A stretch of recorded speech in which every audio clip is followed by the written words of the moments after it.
12:06 en toda la República Argentina. Ya estamos en comunicación con Darío Lopérfido, a quien le agradezco este tiempo que nos da. Hola Darío, ¿cómo estás? Buen día. Rosario Agostini te saluda. ¿Cómo estás, Rosario? Buen día, un placer hablar contigo. Gracias, igualmente. Darío, escribiste una nota realmente súper interesante, con datos muy interesantes. Uno de ellos me llamó la atención, decía que hace 60 días no vendemos ni un auto en la Argentina, y ayer el presidente estuvo justamente en la Toyota diciendo el problema económico no es la cuarentena, sino la pandemia. ¿Cómo mirás esto? Mirá, yo creo que ya está, yo creo que ya es una irresponsabilidad muy grande. eh, Todo lo que hace Argentina en este último tiempo es distinto a lo que hace en el mundo. Las cuarentenas en el mundo sirvieron para que no se saturen los servicios sanitarios, por eso fueron cortas. O sea, en Europa hoy está todo funcionando. La cuarentena había empezado hace un mes y hoy está todo funcionando. Faltan los vuelos, faltan algunas cosas puntuales, Sí. pero en cualquier ciudad europea podés ir a comer afuera o podés ir a... ¿Esto qué implica? Que lo que hicieron fue atajar que no se reviente el sistema sanitario y una vez eso, reabrir la economía. Lo que está diciendo el presidente es desconocer la catástrofe económica que hay en la Argentina. Es una catástrofe económica, lo de que no se vendió en los últimos 2 meses ni un auto, no pasó en ningún lugar del mundo y no pasa hace 60 años. O sea, todo lo que... Un auto no es un problema, el problema es lo que hay atrás, Claro. que es la industria automotriz. O sea, que la Claro. cantidad de gente que trabaja, la cantidad de gente que vive de esa industria. La economía sigue cayendo de una manera catastrófica y yo creo que ya a esta altura es muy irresponsable lo que están haciendo. Yo creo que es muy irresponsable no permitir que empiece a mover la economía porque básicamente la gente no tiene para comer.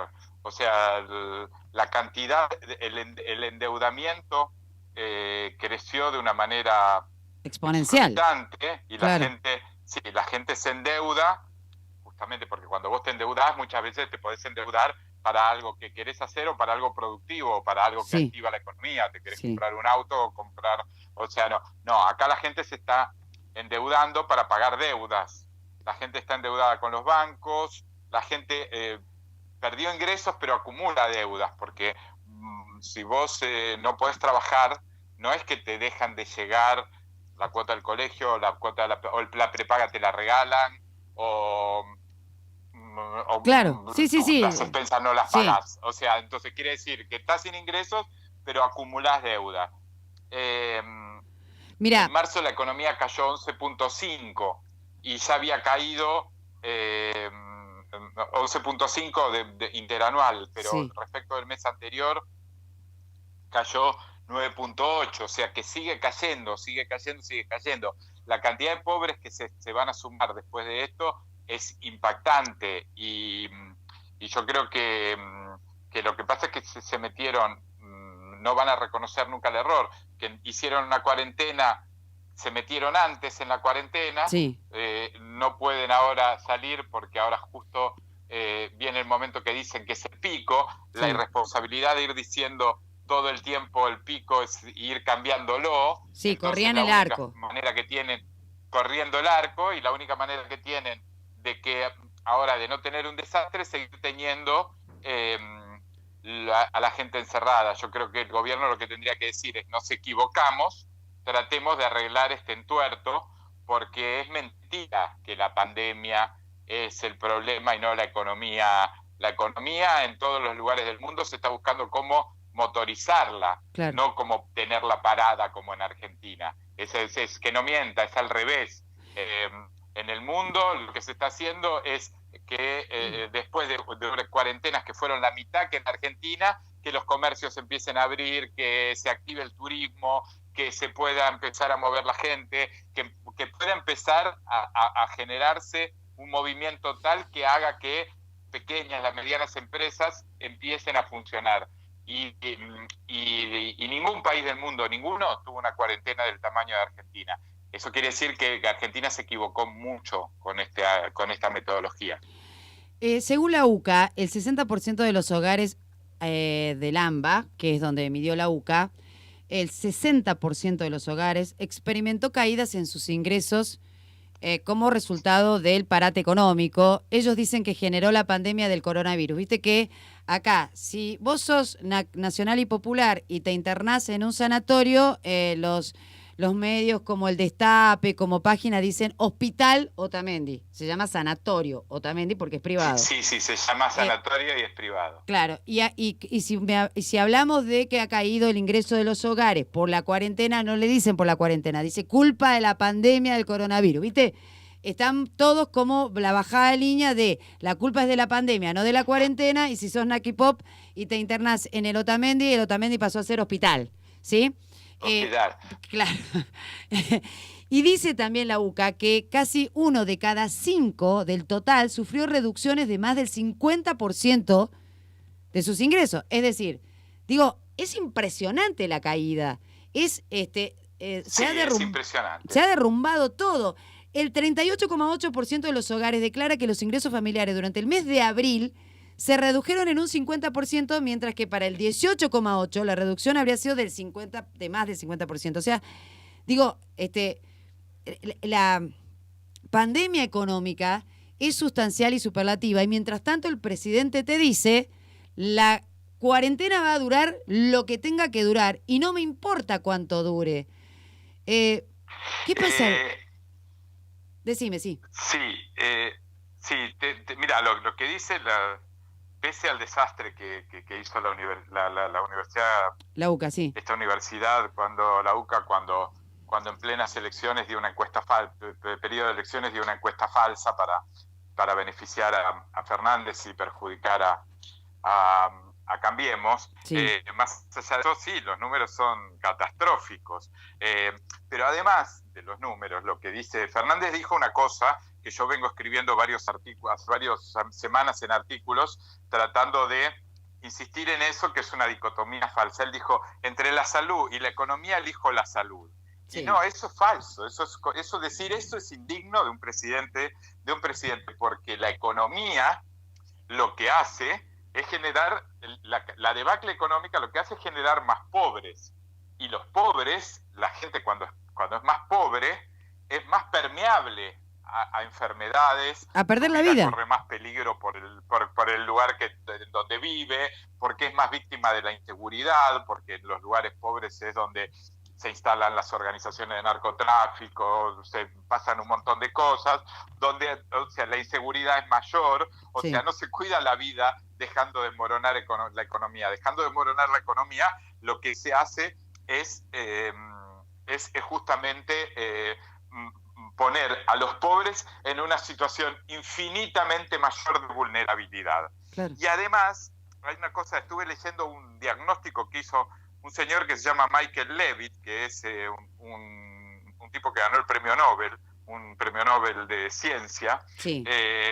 Donde además de decir cosas interesantísimas respecto de que se puede haber hecho en todo el mundo de manera distinta, que lo que se viene agitando, lo que se viene agitando en Argentina es lo que él dice que ha pasado en muchos lugares del mundo, que es que más que una epidemia de una enfermedad, es una epidemia de pánico, se crea pánico.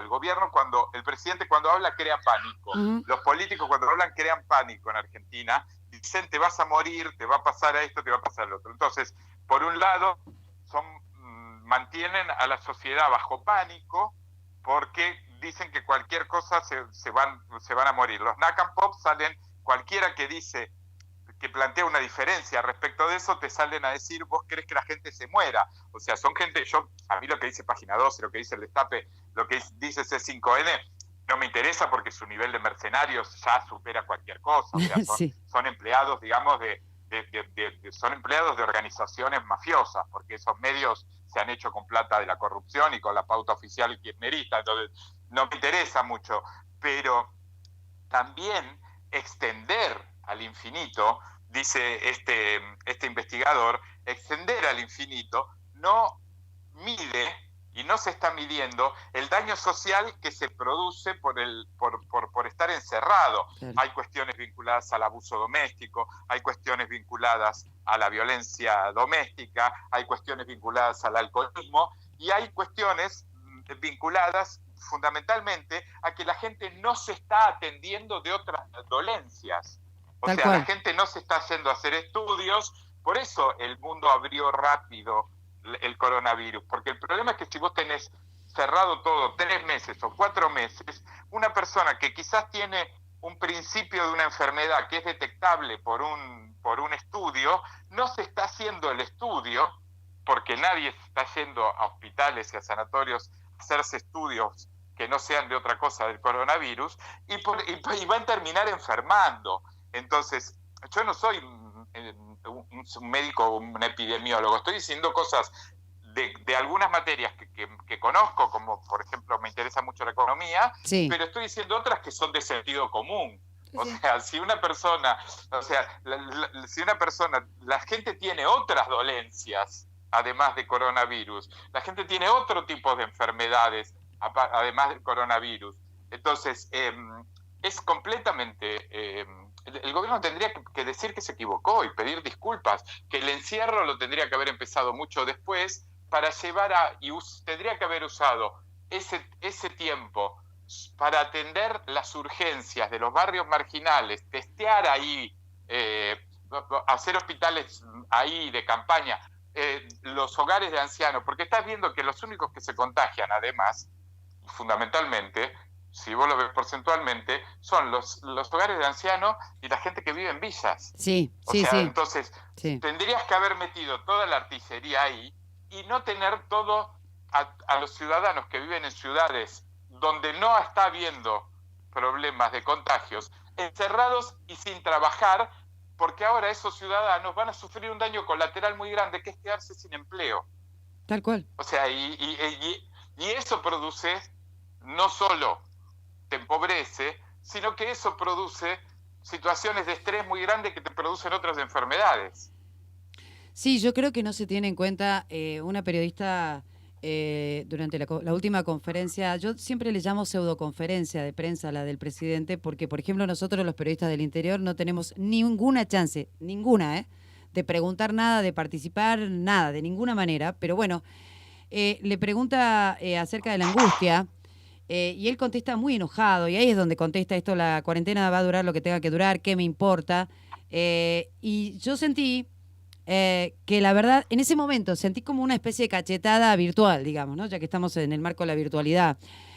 Porque hay un montón de gente en la Argentina, pero muchísima gente en la Argentina, que además de no ir a los hospitales públicos o a los sanatorios para justamente revisar o hacerse ver de otras enfermedades o de otras patologías, también está padeciendo todo lo que implica no trabajar, no generar dinero, no poder pagar a sus empleados, no poder pagar los servicios de su casa, mientras que los servicios te los siguen cobrando y te siguen intimando. Es decir, no es que esto frenó, que no te cortan la luz, Exacto. que no, te siguen intimando, si no, no pagás el celular te lo cortan, si no pagás, bueno, digo, y digo, hay un montón de gente que la está pasando realmente muy mal, porque además tiene grandes responsabilidades, no solo su familia, sino la familia de la gente que trabaja con ellos y demás, y te produce un nivel de estrés enorme. Yo hago terapia hace muchísimos años, ya perdí la cuenta, y una cosa que charlaba con mi psicóloga es cómo ha crecido, digamos, la consulta por angustia, ¿no? Por angustia, Claro, así, por ataques de claro, pánico. por supuesto. ¿Entendés? Por Esto, supuesto. entonces, lo que llamamos angustia, digamos, el vulgo, nosotros, que se trató, o la periodista preguntó, y el presidente denostó de esa manera. Yo dije, pero este hombre no tiene ni la menor idea de lo que es estar sentado en tu casa viendo cómo, digamos, el jefe de gabinete de Cristina Fernández de Kirchner te contesta como te contesta y te dice, no sé cuándo vas a volver a trabajar y no me importa, porque claro, él tiene su sueldo o su amigo que le presta el departamento o no paga la expensa del lote que tiene en el country, ¿no? Sí, mira, a mí me produjo lo mismo que a vos esa expresión. por un lado me produjo una cosa muy singular, que es que desgraciadamente para mí, yo tengo 55 años, entonces me acuerdo de cosas de hace muchos años. Sí. Pero decir el sentido de la frase, decir la cuarentena va a durar todo lo que tenga que durar, me hizo acordar a una frase que otro presidente dijo que fue: no tenemos plazos, tenemos objetivos. Sí. ¿No? Como que eso lo dijo Videla. Claro. Cuando era presidente. No tenemos plazos, tenemos objetivos. Es decir, la cuarentena va a durar como va a durar, tiene el mismo sentido que la frase de Videla. Porque sí, diciendo, no tenemos plazos, tenemos objetivos. Lo que pase, claro, yo tengo un objetivo que es que determine que la gente, no se contagie o no sé qué. Ahora, después, lo que vos decís de la angustia.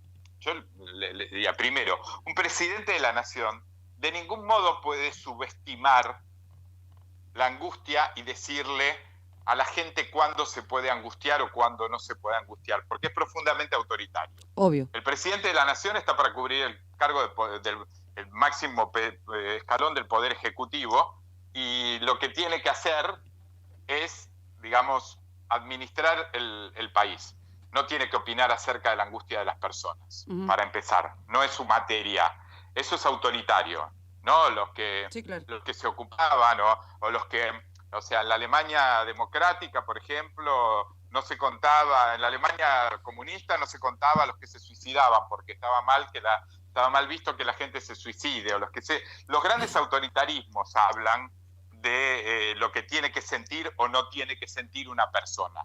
O sea, ahora, segundo, lo que vos decís, si una persona está encerrada en su casa y no puede salir a trabajar, y tiene un bar, o tiene un taxi, o tiene un kiosco, o tiene lo que sea, y ya va un mes, 2 meses, que con los ahorros que tiene, le va pagando al empleado que tiene, o le va pagando, porque le tiene que seguir pagando, entonces le paga, y ve que sus ahorros se van terminando, y que probablemente dentro de 3 meses no tenga más, dentro de un mes más, no tenga más ahorros, y tenga que seguir pagando el colegio de los chicos, o lo que pague, pero básicamente tenga que seguir yendo al supermercado y comprar comida para sus hijos. Entonces, naturalmente esa persona está angustiada. La persona que trabaja en una fábrica, que no es como el que estoy diciendo un autónomo, sino la que trabaja en una fábrica grande, y no sabe si la fábrica va a cerrar, porque, por ejemplo,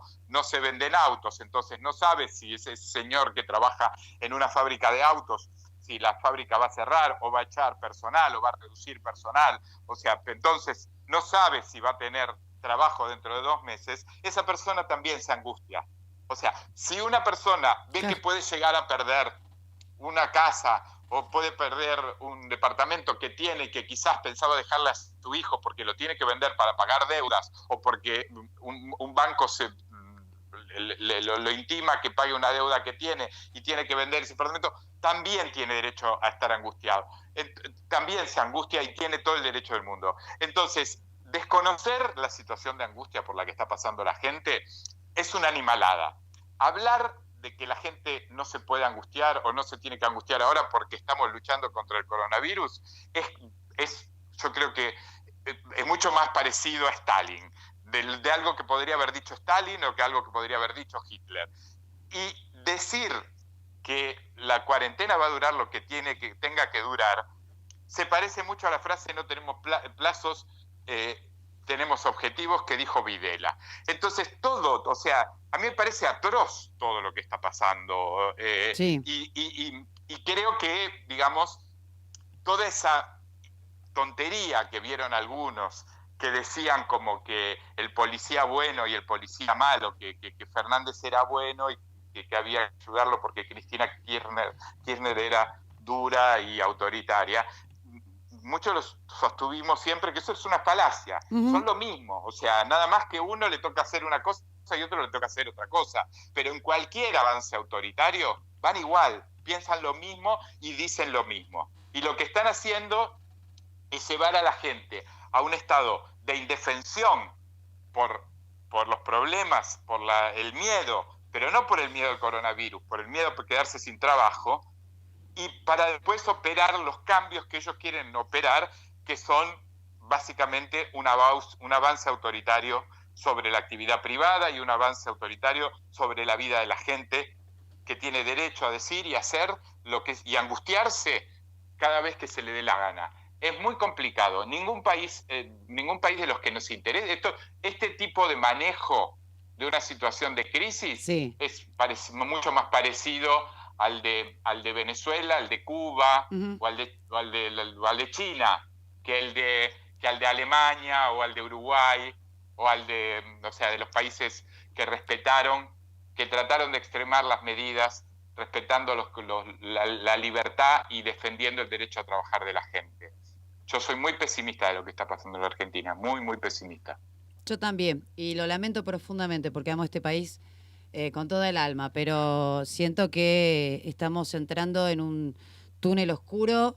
Vos cerraste tu nota diciendo la mentira es la única política de Estado en la Argentina y comparto, creo que es así, y además también digo que el peronismo siempre tiende hacia el autoritarismo y que lamentablemente, tanto Cristina como Alberto, porque es peronismo, finalmente nos van a llevar hacia un lugar del horror y la oscuridad. Espero que no, espero equivocarme, pero ya están hablando de un nuevo orden, de un nuevo contrato social, y ese nuevo contrato social no es otra cosa que cambiar la Constitución y, bueno, poner en cuestión principios fundamentales o derechos elementales que desde el 53 a esta parte los argentinos hemos sostenido, desde 1853, no desde 1953, desde 1853. Darío, yo te mando un abrazo enorme, te convoco la semana que viene a que sigamos charlando, conversando. Me parece que la Argentina amerita de la reflexión de quienes no pensamos de manera uniforme como el gobierno. Incluso entre nosotros mismos no pensamos lo mismo, pero entendemos al país desde la República y eso ya es un gran avance. Si te parece bien, y te mando un abrazo enorme y muchísimas gracias. Muchas gracias a vos, Rosario, y coincido con vos. De los que pensamos que hay que defender la República podemos tener diferencias, pero no actuamos como manada. Del otro lado están actuando como manada y tratando de llevarse puesto al que piensa distinto. Y eso es muy grave y hay que defenderlo. A disposición tuya como siempre y te mando un abrazo. Genial, gracias. Adiós, Darío, gracias. Bueno, Darío Lo Pérfido. La verdad es que es un placer hablar con Darío Lo Pérfido. Realmente tiene una mirada, podés compartirla o no, pero tiene números, tiene fundamento, tiene sustento lo que dice. 12 horas 28 minutos en toda la República Argentina.